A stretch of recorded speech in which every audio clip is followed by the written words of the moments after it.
ഞാനീ പോകുന്നതേ മീനിൻ്റെ ഒക്കെ വെട്ടിയതിൻ്റെ വേസ്റ്റ് കളയാൻ വേണ്ടിയിട്ട് കേട്ടോ. നമ്മൾ കുറച്ച് ദൂരത്തേക്കാണ് കളയാറ്. അപ്പം ഇങ്ങനെ മീനിൻ്റെ വേസ്റ്റൊക്കെ ഉണ്ടാകുമ്പം എൻ്റെ കാത്ത് എപ്പോഴും 2 പേര് അവിടെ നിൽക്കാറുണ്ട് കേട്ടോ. അപ്പം ഇതാണ് ഒരാൾ. നമ്മൾ വളർത്തുന്നൊന്നുമല്ല, നമ്മുടെ വീട്ടിൽ സ്വന്തമായിട്ട് വന്ന് സ്വന്തമായിട്ട് താമസം തുടങ്ങിയ ആളാട്ടോ.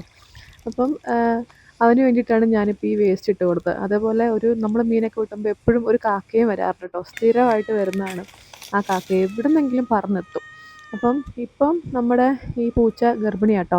അപ്പം ഇത് മൊത്തം ഇവൻ കഴിച്ചോട്ടെ എന്ന് കരുതിയിട്ടാണ് ഞാനിപ്പോൾ വെയിറ്റ് ചെയ്യുന്നത് കേട്ടോ. കാക്ക വന്ന കാക്കേനെ ഓടിച്ചുവിടാൻ വേണ്ടിയിട്ടാണ് ഞാൻ വെയിറ്റ് ചെയ്തിരിക്കുന്നത്. അപ്പോൾ ഈ പൂച്ചയ്ക്ക് ശരിക്കും കണ്ണിന് എന്തെങ്കിലും പ്രശ്നമുണ്ടോ എന്ന് എനിക്ക് സംശയമുണ്ട് കേട്ടോ. കാരണം നമ്മളതിൻ്റെ മുന്നിൽ തന്നെ എന്തെങ്കിലും കൊണ്ടിട്ടാലും അത് കാണില്ല. അത് പയ്യെ ഇങ്ങനെ മണത്ത് മണത്ത് മണത്തേ കണ്ടുപിടിക്കുള്ളൂ. അപ്പോൾ എനിക്ക് ശരിക്കും സംശയമുണ്ട് ഇതിൻ്റെ കണ്ണിന് എന്തെങ്കിലും പ്രശ്നമുണ്ടോയെന്ന്. നോക്ക്, ഈ പൂച്ചേൻ്റെ കരിയിലേൻ്റെയും കളർ ഒരേപോലെ അല്ലേ. പൂച്ചേനെ അതിൻ്റെ ഇടയ്ക്ക് നോക്കുമ്പോൾ പെട്ടെന്ന് മനസ്സിലാകുന്ന പോലുമില്ല.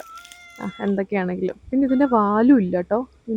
നമ്മുടെ വീട്ടിൽ വരുമ്പോഴേ തന്നെ ഇതിൻ്റെ വാലൊക്കെ ഇങ്ങനെ മുറിഞ്ഞിട്ടാണ്. ഇനി പകുതി വാലേ ഉള്ളൂ. എന്തോ പറ്റി ഇതിൻ്റെ വാലൊക്കെ പോയതാണെന്ന് തോന്നുന്നു. അപ്പോൾ അങ്ങനെ ഞാൻ പൂച്ചയ്ക്ക് വേണ്ടി കുറച്ച് നേരം കാവൽ നിന്നു കേട്ടോ. അല്ലെങ്കിൽ ഞാൻ ഇട്ട് കൊടുത്തിട്ട് പോകാറേ ഉള്ളൂ. ഇത് ഗർഭിണി ആയതുകൊണ്ട് പിന്നെ ഇത് അവിടെ നിന്ന് കഴിച്ചോട്ടെ എന്ന് വിചാരിച്ചു. അല്ലെങ്കിൽ കാക്ക വരുമ്പം ഇതും കാക്കയും കൂടെ ഫൈറ്റ് അടിച്ചിട്ടാണ് കഴിക്കാറ്.